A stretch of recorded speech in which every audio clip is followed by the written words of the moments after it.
Team Basher. On a whole, we found most of the points in your video to be rather pertinent to the topic, but there is one point that really stuck out to us. Daniel Weimer specifically said, ultimately, if the conflict is too big for the team to handle, then you should allow the leaders to lead the team and facilitate.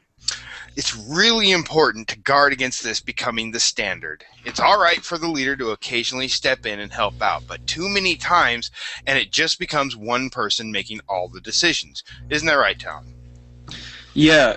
If one person is making all the decisions, for example, if the leader is allowed to take control over the entire team, then the rest of the team can become complacent and accepting of that secondary role. They're no longer involved or invested in decision-making. And as we've learned from this class, unanimous decisions are important to the development of a team. You know, without them, team members will only start fracturing and drifting apart. And as the instructor said in the performing lecture, teams are either progressing or regressing.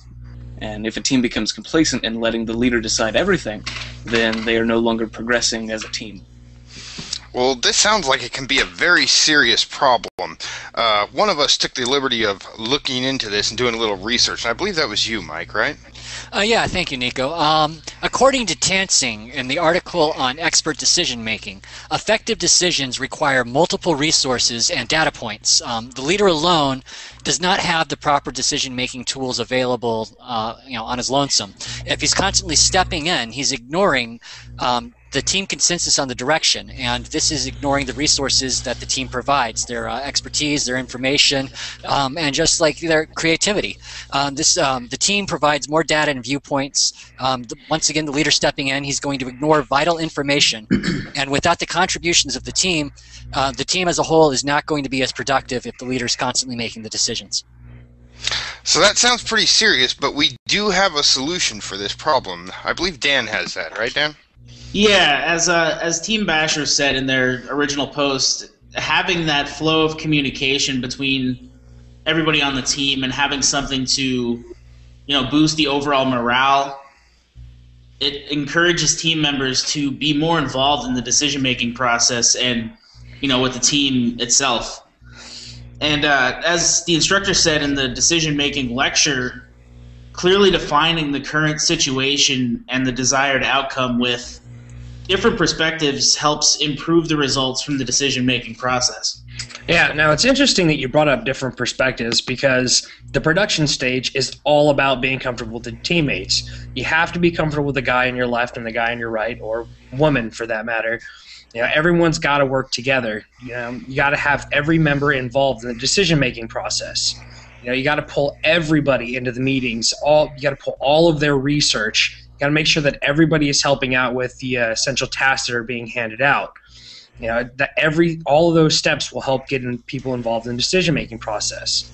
Part of that is seating your team in the same area. You don't want everybody spread across the floor. You don't want one person on one side of the room, the other person on the other side of the room. Everyone's got to be in the same area.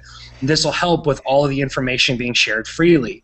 You got to encourage a collaborative environment at all times. Everyone's got to be working together. Also, you got to use different collaborative tools like Google Docs, Google Hangouts, and Jabber. That encourages input from everybody. And with that involvement, everyone's going to get a sense of ownership. Well, it all sounds really good, but how does that help productivity?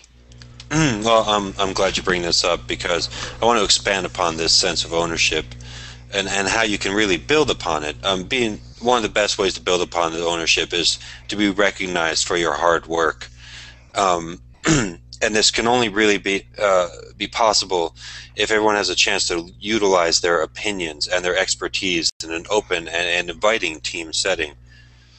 Rewarding good work increases ownership, which will then encourage the people to provide the best work possible. Following this, the pride of the performing stage will become more apparent because the team will be moving towards a more productive formula. If everyone on the team commits to this type of thinking, productivity will increase exponentially. So So, in closing, remember that one person making all the decisions is not a team. Everyone needs to be a part of the decision-making process. Use consensus. Use it, or risk missing out on a lot of the vital information that one member of your team might have.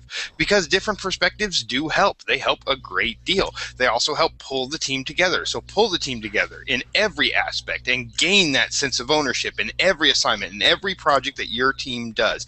Get everyone to commit to it fully and increase your productivity. Well, I think we've just about covered everything, so thank you for your post, and hopefully some of the things we discussed here has helped. This is Team Crusher saying goodbye. Bye. Bye.